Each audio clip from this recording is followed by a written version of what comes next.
محکمہ داخلہ پنجاب نے جماعت اسلامی کو مینار پاکستان پر اجتماع عام کی اجازت دے دی۔ اجازت ذیلی انتظامیہ کی سفارش پر سخت شرائط و ضوابط پر عمل درآمد سے مشروط کی گئی ہے۔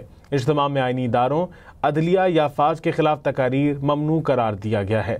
کسی مذہبی گروہ یا فرقے کی توہین پر مبنی گفتگو کی بھی اجازت نہیں ہوگی۔ خبر دیں آپ کو، محکمہ داخلہ پنجاب نے جماعت اسلامی کو مینار پاکستان پر اجتماع عام کی اجازت دے دی ہے۔ اجازت ذیلی انتظامیہ کی سفارش پر سخت شرائط و ضوابط پر عمل درآمد سے مشروط کی گئی ہے۔ اجتماع میں آئینی اداروں، عدلیہ یا افواج کے خلاف تقاریر ممنوع قرار دی گئی ہیں۔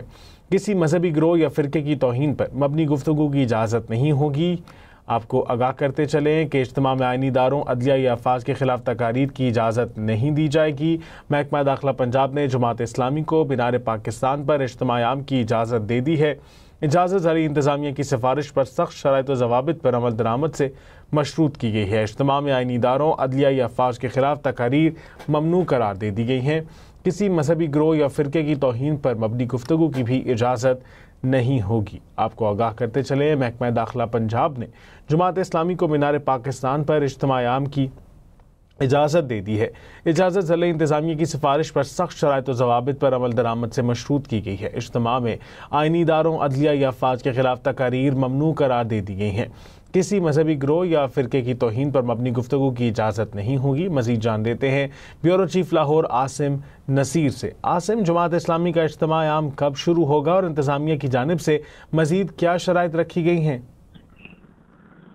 جی، جماعت اسلامی کا یہ 3 روزہ اجتماع عام کل سے شروع ہو رہا ہے لاہور کے مینار پاکستان پر۔ اس حوالے سے بڑی سخت محکمہ داخلہ پنجاب کی طرف سے اجازت نامہ تو جاری کر دیا گیا ہے، لیکن وہاں پر اس دینی اجتماع کی اجازت کے ساتھ ساتھ انہوں نے 144 کی جو دفعہ لگی تھی لاہور میں، اس پہ تھوڑی سی نرمی کی ہے، اور خاص طور پر جماعت اسلامی کو 21 سے 23 نومبر تک جہاں پر مختلف اس درخواست پر انہوں نے اجازت دی ہے، وہاں پر یہ بھی کہا ہے کہ یہاں پر کسی طرح کی بھی کوئی ایسی تقاریر نہیں ہوگی جس سے اندر لوگوں کے اندر اشتعال پایا جائے۔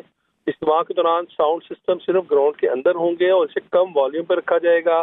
کم عمر بچوں کو اجتماع میں نہیں لانے دیا جائے گا، جبکہ کسی قسم کی جلوس یا ریلی کی شکل میں سڑکوں کو بلاک نہیں کیا جائے گا۔ اس کے ساتھ ساتھ یہ بھی کہا گیا کہ آئینی اداروں، عدلیہ یا افواج کے خلاف تقاریر پر مکمل طور پر پابندی ہوگی۔ کسی قسم کی اسلحہ لاٹھی کی اجازت نہیں ہوگی اور کسی مذہبی گروہ یا فرقے کی توہین پر مبنی گفتگو کی اجازت نہیں دی جائے گی۔